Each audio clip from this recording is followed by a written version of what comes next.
Very good morning class 5। तो कैसे हैं आप सब? आई होप सब अच्छे होंगे, पढ़ रहे होंगे। तो चलिए पढ़ाई स्टार्ट करते हैं। कल हमने क्या पढ़ा? हमने चैप्टर 6 स्टार्ट किया था। चैप्टर 6 का नाम क्या है? The temperate grassland. Temperate grassland का मतलब क्या होता है? जो भी ग्रासलैंड टेम्परेट जोन में है, टेम्परेट जोन मतलब टॉरिड जोन के ऊपर जो है, Tropic of Cancer and Arctic Circle के बीच का जो एरिया है वो टेम्परेट जोन है नॉर्दर्न साइड का। और सदर्न हेमिस्फीयर में कहाँ पे है temperate zone? Between Tropic of Capricorn and Antarctic Circle. तो ये जो टेम्परेट जोन है इसमें जो भी ग्रासलैंड्स होंगे उनको टेम्परेट ग्रासलैंड्स बोलते हैं। ठीक है, ग्रासलैंड्स मतलब घास के मैदान। इसमें अब तक हमने क्या पढ़ा? अब तक हमने पढ़ा कि वहाँ का क्लाइमेट कैसा होता है। ठीक है, तो नॉर्दर्न हेमिस्फीयर जो होता है वहाँ का क्लाइमेट बहुत एक्सट्रीम होता है, मतलब गर्मी में बहुत ज्यादा गर्मी होती है, ठंड में बहुत ज्यादा ठंड होता है। फिर सदर्न हेमिस्फीयर के बारे में हमने क्या? सदर्न हेमिस्फीयर में जो टेम्परेचर है वो हमेशा 18 डिग्री के ज्यादा होता है। ठीक है, तो वहां पे ज्यादा ठंड नहीं पड़ती। फिर हमने कल क्या पढ़ा था? वेजिटेशंस के बारे में पढ़ा था। 7 कॉन्टिनेंट्स में, सारे कॉन्टिनेंट्स में टेम्परेट ग्रासलैंड को अलग अलग नाम से जाना जाता है। एशिया में स्टेप्स बोलते हैं, यूरोप में स्टेप्स बोलते हैं, नॉर्थ अमेरिका में क्या बोलते हैं? प्रेरिस, साउथ अमेरिका में पैम्पास, साउथ अफ्रीका में विल्ड्स, ऑस्ट्रेलिया में क्या बोलते हैं? डाउन्स। ठीक है, फिर हमने कल क्या पढ़ा था? वेजिटेशन। टेम्परेट ग्रासलैंड में किस तरह का वेजिटेशन होता है, किस तरह के पेड़ पौधे उगाए जाते हैं या किस तरह के क्रॉप्स होते हैं। तो टेम्परेट ग्रासलैंड को 2 पार्ट में डिवाइड किया जाता है। ऐसा एरिया जहाँ पे लंबे लंबे घास हैं और एक दूसरा एरिया जहाँ पे छोटे छोटे घास हैं। प्रेरिस क्या है? वहाँ पे ज्यादा बारिश होता है, इसीलिए वहाँ का घास जनरली स्टेपिस के कंपैरिजन में प्रेरिस का घास लंबा होता है। फिर क्या हमने पढ़ा था कि विंटर के टाइम क्या होता है? नॉर्दर्न हेमिस्फीयर में बहुत ज्यादा ठंड होती है, माइनस में टेम्परेचर चला जाता है, तो वहाँ के जो ग्रास होते हैं वो सूख करके ब्राउन हो जाते हैं और झड़ जाते हैं और मर जाते हैं। पर ऊपर जहाँ ऊपर से घास तो मर गया, पर अंदर जो जड़ होता है, उसका रूट होता है, वो तो बहुत अंदर तक जाता है ना, वो तो जल्दी मरता नहीं है, वो तो पूरा, फिर वो क्या होगा? वो तो जिंदा है, रूट जिंदा है। तो जब वापस गर्मी आएगी तो गर्मी में वापस उस रूट में से पेड़ निकलने लगेगा। पेड़ मतलब घास यहाँ पे निकलने लगेगा। ठीक है, इस मैप में दिखाया गया है कहाँ कहाँ है temperate grassland. Next page, next topic क्या था? Wild life. The grasslands are home to a variety of rodents. The grasslands are home to a variety of rodents. Hare, rabbit, mouse, prairie dog, hamster are found here. वो जो grassland है वो बहुत सारे variety के rodents वहाँ पे पाए जाते हैं। ग्रासलैंड में बहुत सारे वैरायटी के रोडेंट्स पाए जाते हैं। रोडेंट्स मतलब चूहे का एक प्रजाति होता है। ठीक है, रोडेंट्स का मतलब एक चूहे का प्रजाति होता है। रोडेंट्स का मतलब आपके बुक के लास्ट पेज में दिया है, an animal from the rat family. Rat के प्रजाति का एक एनिमल होता है, उसको हम लोग क्या बोलते हैं? रोडेंट। यहाँ पे और कौन कौन से जानवर पाए जाते हैं? Rabbit, mouse, prairie dog, hamster. ये है चीता, ये है प्रेरी डॉग, जिराफ और एंटेलोप। ये क्या है? Antelopes. The grasslands are also home to grazing animals such as deer and antelope. ये जो ग्रासलैंड होता है वो जो भी चरने वाले जानवर होते हैं, मतलब ग्रेजिंग एनिमल्स होते हैं, जो ग्रेज मतलब चरना, तो जो भी ग्रेजिंग एनिमल्स होते हैं वो एक तरीके से इसका घर होता है। The velds region is known for several wild animals such as lion, leopard, giraffe, antelope, hippopotamus, elephant and cheetah. जो विल्ड है, वेट रीजन में बहुत सारे जानवर पाए जाते हैं। वेट रीजन में बहुत सारे जानवर अलग अलग तरीके के पाए जाते हैं, ये सब जानवर। ठीक है, the downs in Australia are home of kangaroos, wallabies and koalas. तो जो डाउन्स होता है, ऑस्ट्रेलिया का जो डाउन्स होता है वो किसका किसका घर होता है? वहां पे कंगारू पाया जाता है, वॉलेबीज पाया जाता है और कोआला पाया जाता है। The bison which was once the most common animal for in the prairie of the North America is becoming extinct. एक है बाइसन। वो बाइसन एक तरीके का एनिमल है जो पहले बहुत ज़्यादा पाया जाता था प्रेरी में, नॉर्थ अमेरिका के प्रेरीज में बहुत ज़्यादा पाया जाता था बाइसन। पर अब क्या हो गया है, अब वो धीरे धीरे एक्सटिंक्ट हो रहा है, वो धीरे धीरे खत्म हो रहा है। एक्सटिंक्ट मतलब खत्म होना, ठीक है। Other animals that live in the grassland are snake, owl, hawks and foxes. और जो एनिमल्स ग्रासलैंड में रहते हैं उनका क्या क्या नाम है? Snake, owls, hawks and foxes. Next topic is life in the grassland. Grassland के लोगों का जीवन कैसा होता है, वो लोग कैसे जीते हैं? Since the temperate grassland are very fertile, crops such as corn, wheat grow on big farms. Temperate grassland बहुत ज़्यादा फर्टाइल होता है, इसीलिए कॉर्न और व्हीट बहुत ज़्यादा उगाए जाते हैं। वहाँ पे क्या उगाए जाते हैं? कॉर्न और व्हीट, कॉर्न और wheat. In fact, prairies in North America are so fertile that this area is known as wheat basket of the world. In fact, जो प्रेरीज है नॉर्थ अमेरिका का वो बहुत ज़्यादा फर्टाइल है। नॉर्थ अमेरिका का prairies बहुत ज़्यादा फर्टाइल है, इसीलिए उसको wheat basket of the world भी बोलते हैं। Wheat basket of the world किसको बोलते हैं? Prairies of north America. Prairies of north America is known as wheat basket of the world. Farming is extensively practiced in most of this grassland. जो grasslands में के लोग होते हैं वो mostly क्या करते हैं? फार्मिंग ही करते हैं। Various kinds of agriculture are practiced in prairies. Livestock ranching is also done. यहाँ पे अलग अलग तरीके का एग्रीकल्चर होता है। प्रेरीज में बहुत सारे तरीके का एग्रीकल्चर होता है, अलग अलग क्रॉप्स का एग्रीकल्चर होता है। और लोग क्या पालते हैं? Live stock. लाइव स्टॉक मतलब पशुपालन, मतलब जानवरों को पालते हैं। लाइव स्टॉक मतलब पशुपालन। ये रहा देखिए, domestic animals such as cattle, horses, reared for domestic use और फॉर प्रॉफिट। लाइव स्टॉक मतलब क्या होता है? लिविंग एनिमल्स, ठीक है। रैंचिंग मतलब पशुपालन, पशुपालन भी यहाँ पे करते हैं। Livestock farming is popular in pampas and downs. जानवरों को पालना पैम्पास और डाउन्स में कॉमन है, वहाँ के लोग जानवर को पालते हैं। New Zealand is famous for its dairy farms in downs. New Zealand क्यों फेमस है? अपने डेयरी फार्म के लिए। डेयरी फार्म मतलब जहाँ पे दूध वगैरह बिकता हो। In pampas of Argentina the cattles are raised on farms called estancias. Argentina का जो पैम्पास है वहाँ पे फार्म्स को क्या बोला जाता है? कुछ फार्म्स होते हैं जहाँ पे कैटल को पाला जाता है, उस फार्म्स को क्या बोलते हैं? स्टैंसियाज। उसको क्या बोलते हैं? फार्म को estancias. Argentine cowboys called gauchos. Argentine cowboys called gauchos are quite famous for their horse riding skills. Argentina के जो काउबॉयज हैं जिनको हम लोग गॉचोस बोलते हैं, वो हॉर्स राइडिंग के लिए बहुत ज़्यादा फेमस है। काउबॉयज का मतलब क्या होता है? A hired worker usually in North of America where herd and tends to cattle and performs much of his work on horseback. Cowboys किसको बोलते हैं? जो हॉर्स के बैट पे बैठ के हॉर्स की सवारी करते हैं, और क्या उनको काउबॉयज बोलते हैं, और वो लोग अपने हॉर्स राइडिंग के लिए फेमस होते हैं। Cultivation of wheat, sheep farming are practice in Australia. Wheat और शिप फार्मिंग कहाँ पे करते हैं? ऑस्ट्रेलिया में। In some grassland there are nomadic life that follow the traditional lifestyle. तो बहुत सारे ग्रासलैंड में जो लोग होते हैं वो क्या नोमैडिक ट्राइब्स होते हैं, वो अपना ट्रेडिशनल लाइफ स्टाइल फॉलो करते हैं। मतलब आदिवासी लोग जैसे जीते हैं वैसे ही जीते हैं। The Kirghiz of the Central Asian steppes wander with their herds of sheep, goat, cattle and horses. Kirghiz एक ट्राइबल कम्युनिटी है। किर्गिज क्या है? एक ट्राइबल कम्युनिटी है, मतलब आदिवासी का कम्युनिटी है। वो क्या करती हैं? ऑफ द सेंट्रल एशिया, वो क्या करते हैं? वो गोट्स को, कैटल को पालते हैं और इधर से उधर वो मूव करते रहते हैं।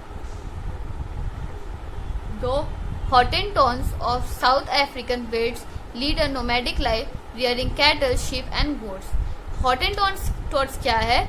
ये भी एक ट्राइबल कम्युनिटी है साउथ अफ्रीका के ब्रीड्स का। ये भी, इनका भी पारंपरिक जीवन वो जीते हैं। जैसा ट्रेडिशनल लाइफ होता है, नोमैडिक लाइफ, खाना बदोश का जीवन जो होता है, मतलब जहाँ पे भी मूव करते रहना, कहीं एक जगह सेटल नहीं होते हैं, तो वो वैसा जीवन जीते हैं। और क्या करते हैं, पशुपालन करते हैं, शिप को रखते हैं और गोट को पालते हैं। Nowadays, this occupation are becoming rare as more and more tribes are settling down in the towns and the cities and leading a settled life. पर अब के समय क्या हो रहा है कि ज़्यादा से ज़्यादा जो ट्राइबल कम्युनिटी है वो अब ये सब काम छोड़ रहे हैं और टाउन्स और सिटी में आके सेटल हो जाते हैं, वहीं आके काम करते हैं, ठीक है, तो उनका लाइफ सेटल हो जाता है। इस चैप्टर में हमने जो पढ़ा इसके समरी है, temperate grasslands are found in 23.5 degree north and 66.5 degree north to and 23.5 degree south to 66.5 degree south in the southern hemisphere. North में यहाँ से यहाँ तक है, साउथ में यहाँ से यहाँ तक है। Temperate grassland have different name, हर जगह टेम्परेट ग्रासलैंड को अलग अलग कॉन्टिनेंट में अलग अलग नाम से पुकारा जाता है, ठीक है। नॉर्दर्न हेमिस्फीयर का जो समर होता है वो बहुत ज़्यादा गर्म होता है और विंटर बहुत ज़्यादा ठंडा होता है। सदर्न हेमिस्फीयर में क्लाइमेट इज माइल्डर, मतलब बहुत ज़्यादा भी नहीं होता है, कम भी नहीं होता है। Farming is a major occupation in grassland, grassland का मेजर ऑक्यूपेशन क्या है, फार्मिंग है, ठीक है। तो चैप्टर तो हमारा कंप्लीट होता है। अब बच गया एक्सरसाइज क्वेश्चन। फर्स्ट क्वेश्चन क्या है, temperate grasslands are found between dash and dash in the southern hemisphere. तो टेम्परेट ग्रासलैंड कहाँ से कहाँ पे पाया जाता है, टेम्परेट ग्रासलैंड कहाँ से कहाँ तक में है, between the Tropic of Capricorn and the Antarctic Circle, between the Tropic of Capricorn, Tropic of Capricorn, Tropic of Capricorn and Antarctic Circle, ANTARCTIC Circle. जगह नहीं था तो मैंने ऊपर लिख दिया, आप बुक में अपने एडजस्ट करके लिख लीजिएगा अच्छे से। The steps can be found in the continent of dash and dash. Steps कहाँ पाया जाता है, एशिया और यूरोप में। कौन कौन से कॉन्टिनेंट में स्टेप्स बोलते हैं, एशिया और यूरोप। फिर थर्ड क्वेश्चन क्या था, grasslands called dash are found in Argentina. Argentina में कौन से ग्रासलैंड्स पाए जाते हैं, पैम्पस, PAMPAS। फोर्थ है the grasses in the prairies are dash than those in steppes. जो प्रेरीज के ग्रासेस होते हैं दे आर टॉलर, वो स्टेप्स से ज्यादा लंबे होते हैं, ठीक है। A major food crop grown in the prairies is, prairies में जो मेजर फूड क्रॉप ग्रो करते हैं वो कौन सा है, कॉर्न एंड वीट। वो कौन सा है, corn and wheat, corn and wheat. Second question क्या है, अंडरलाइन द करेक्ट आंसर। जो भी ये एक क्वेश्चन दिया है उसके तीन ऑप्शन दिए हैं, उसमें से जो भी करेक्ट होगा उसको अंडरलाइन करना है, हम लोग टिक लगा लेंगे। The temperate grasslands are located between, temperate grasslands कहाँ हैं, temperate grasslands are between 23.5 degree north and 66.5 degree north in the northern hemisphere and 23.5 degree south and 63.5 degree south in the southern hemisphere। तो इसके बीच में है, northern hemisphere में, southern hemisphere में इसके बीच में है, तो ऑप्शन सी। सेकेंड क्वेश्चन क्या है, the temperate grassland in South America are called, South America के जो टेम्परेट ग्रासलैंड्स हैं उनको क्या बोलते हैं, उनको बोलते हैं पैम्पस। साउथ अमेरिका के जो टेम्परेट ग्रासलैंड्स हैं उनको पैम्पस बोलते हैं। थर्ड क्वेश्चन क्या है, the temperate grasslands in Australia are called dash. तो टेम्परेट ग्रासलैंड ऑस्ट्रेलिया के उसको क्या बोलते हैं, उसको डाउन्स बोलते हैं, उसको क्या बोलते हैं, downs. The temperate grassland in north America have, जो नॉर्थ अमेरिका के टेम्परेट ग्रासलैंड होते हैं उनका क्या होता है कि hot summer and very cold winter. Northern hemisphere का जो ग्रासलैंड होता है उसमें समर बहुत ज़्यादा हॉट होता है और विंटर बहुत ज़्यादा कोल्ड होता है। Option A. Estancias, estancias are dash. तो स्टैंसियाज क्या हैं, they are the farms in Argentina, वो अर्जेंटीना के फार्म्स हैं, ठीक है। नेक्स्ट क्या था हमारा टॉपिक, नहीं, नेक्स्ट क्या है, क्वेश्चन आंसर है। नेक्स्ट एक्सरसाइज क्या है, क्वेश्चन आंसर। नेक्स्ट एक्सरसाइज है क्वेश्चन आंसर। मैं आपको कॉपी दिखा देती हूँ और समझा देती हूँ, आप वीडियो पॉज करके उसका आंसर लिख लीजिएगा। ये रहा क्वेश्चन, ये है उनके आंसर्स। तो पहला क्वेश्चन क्या है, where are the temperate grasslands are found. Temperate grasslands कहाँ कहाँ लोकेटेड है in terms of latitude. Latitude क्या है, वो जो हॉरिजॉन्टल पैरेलल लाइन है, इक्वेटर की जो पैरेलल लाइन है हॉरिजॉन्टल, वो क्या है, वो लैटिट्यूड है। ठीक है, तो लैटिट्यूड के अकॉर्डिंग हम लोग को इसका लोकेशन बताना है कि ग्रासलैंड में कहाँ कहाँ होता है।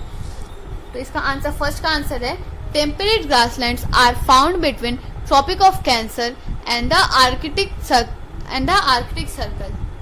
किसके बीच में पाया जाता है, in the northern hemisphere. Northern hemisphere में देखेंगे तो ट्रॉपिक ऑफ कैंसर से आर्कटिक सर्कल के बीच में पाया जाता है, and between Tropic of Capricorn and the Antarctic Circle in the southern hemisphere. पर सदर्न हेमिस्फीयर के कहाँ पाए जाते हैं, एंटार्क्टिक सर्कल और ट्रॉपिक ऑफ कैप्रिकॉर्न के बीच में। ठीक है, सेकेंड क्वेश्चन क्या है, in the southern hemisphere what can we find the temperate grassland. Where can we find the temperate grassland. Southern hemisphere में कहाँ पे टेम्परेट ग्रासलैंड होता है, तो इसका आंसर है in the southern hemisphere it is found between the Tropic of Capricorn and Antarctic Circle. Southern hemisphere में ये कहाँ पाया जाता है, ट्रॉपिक ऑफ कैप्रिकॉर्न और एंटार्क्टिक सर्कल के बीच में। ट्रॉपिक ऑफ कैप्रिकॉर्न और एंटार्क्टिक सर्कल के बीच में। थर्ड क्वेश्चन है, explain the climate difference between grasslands of the northern and southern hemisphere. तो थर्ड क्वेश्चन में आपको बताना है नदर्न और सदर्न हेमिस्फीयर का जो क्लाइमेट होता है उसका difference, climatic difference between northern and southern hemisphere. ठीक है, तो थर्ड का आंसर है in the northern hemisphere the temperature goes up to 38 degree Celsius in summer and dips to -20 degree Celsius in winter. तो northern hemisphere में क्या होता है, टेम्परेचर 38 डिग्री सेल्सियस पे तक चला जाता है समर में, और विंटर में क्या होता है, -20 डिग्री सेल्सियस तक चला जाता है। विंटर में कहाँ तक चला जाता है, -20 degree Celsius. While the grasslands of the southern hemisphere does not have extreme temperature. पर जो सदर्न हेमिस्फीयर का ग्रासलैंड होता है उनमें टेम्परेचर कभी भी बहुत ज्यादा बहुत कम नहीं होता है, मॉडरेट टेम्परेचर रहता है। ठीक है, तो extreme does not have extreme temperature, उनका एक्सट्रीम टेम्परेचर कभी नहीं जाता, वो it remains above 18 degree Celsius और so throughout the year. Southern hemisphere का जो टेम्परेचर होता है वो हमेशा 18 डिग्री के ऊपर ही होता है, वो हमेशा 18 डिग्री से ऊपर ही होता है। The people of grasslands live with the nomadic life rearing cattle, sheep and goats. ये तो फोर्थ का आंसर है। फोर्थ का क्वेश्चन क्या था, what kind of life do people in grassland live. Grassland के जो लोग होते हैं वो कैसा जीवन व्यतीत करते हैं, तो इसका आंसर ये है the people of grassland live with the nomadic life style rearing cattle, sheep and goats. Grassland के जो लोग हैं वो नोमैडिक लाइफ जीते हैं, वो नोमैडिक लाइफ जीते हैं मतलब खाना बदोश का जीवन। कहीं पे कोई सेटल घर नहीं है, वो इधर से उधर मूव करते रहते हैं हमेशा। और क्या करते हैं, they are hunters and gatherers. ठीक है, वो अपने सराउंडिंग पे कम्प्लीटली डिपेंडेंट है। उनका काम क्या है, वो कैटल पालते हैं, पशु पालन करते हैं, शिप को पालते हैं, गोट को पालते हैं। But nowadays they are settling down in the cities and towns and are leading a settle life. पर अब धीरे धीरे टाइम के साथ क्या हो रहा है, वो सिटी और टाउन में आके सेटल हो रहे हैं और अपना जीवन एक सेटल लाइफ बना रहे हैं। ठीक है, अपना जीवन एक जगह सेटल कर ले रहे हैं। फिफ्थ क्वेश्चन है, explain the role of grasses in the richness of grassland soil. तो ग्रासेस का रोल क्या है वहाँ के फर्टिलिटी को बढ़ाने, ग्रासलैंड की फर्टिलिटी को बढ़ाने के लिए। इसका आंसर है the grasses act as a manure in the grassland and makes it more fertile. तो जो ग्रास होता है वो क्या होता है कि वो मैन्योर का काम करता है और उस जगह को ज्यादा फर्टाइल बनाता है। मैन्योर का काम कैसे करता है मैं बताती हूँ। जब कोई पेड़ पौधा सड़ जाता है तो वो पेड़ पौधा या फिर कोई फ्रूट्स वगैरह हुए ये सब क्या होता है, सड़ करके वापस मिट्टी में मिल जाते हैं और वहाँ उस मिट्टी को और ज्यादा उपजाऊ बनाते हैं। ठीक है, तो इसका आंसर फिफ्थ वाले का ये रहा। आप क्या करिए, एक बार वीडियो पॉज करिए, एक बार वीडियो पॉज करके और सबका आंसर लिख लीजिए, अपनी नोटबुक में सबका आंसर लिख लीजिए। फिर होमवर्क आपका क्या है कि आप इस चैप्टर को पढ़ के आएंगे, ये क्वेश्चन आंसर इसका याद करके आएंगे, ठीक है। तो मिलते हैं कल with the next chapter. Till then bye bye, take care.